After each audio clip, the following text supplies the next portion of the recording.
Handa na rin sumabak sa Olympics ang pambato natin sa fencing na si Sam Katantan. Malaki raw ang pasasalamat niya sa mga tumulong sa kanyang paglalakbay patungong Olympics, lalo na sa mga gastusin. Nasa frontline ng balitang yan si Marty Bautista. Matapos ang higit 3 dekada, nagbabalik ang Team Pilipinas sa Olympic fencing sa paparating na 2024 Paris Olympics.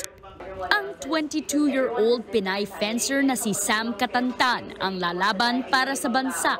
Nag-qualify siya sa Olympics matapos manalo sa women's foil category sa Asia-Oceania Zonal Olympic Qualifier sa United Arab Emirates nitong Abril. Hindi raw naging madali ang journey para kay Sam, lalo't pat malaking pera rin ang kailangan para makabili ng mga gamit sa kanyang sport. Wala po kaming competition.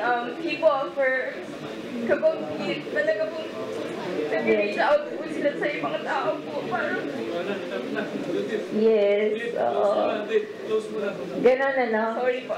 Yes. Kasi po ano po, grabe po talaga yung doors of opportunities po na dumating sa akin. From nothing po talaga to something. Yes, yes.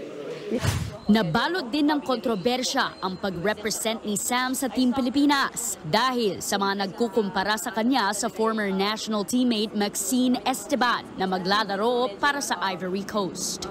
Dati nang iginiit ni Sam at Maxine na wala silang samaan ng loob at magkaibigan sila. Actually, I'm more excited po kasi above everything else po, I'm very proud of her po kasi talagang nakakatuwa po na pareho po namin natupad yung dreams namin to make it to Olympics. Nanguna si Katantan sa 6 na championships para sa University of the East bago naging captain sa Penn State University sa Amerika. Bukod sa pag-e-ensayo para sa Olympics, naghahanda na rin siya para sa kanyang master's degree in accounting sa Agosto. Nagbabalita mula sa Frontline, Marty Bautista, News 5. Mga kapatid, Jiggy Manikad po, iba na ang may alam at may pakialam sa panahon ngayon. Para sa konkreto, kumpleto at komprehensibong balitaan sa Frontline, mag-follow at mag-subscribe sa social media pages ng News 5.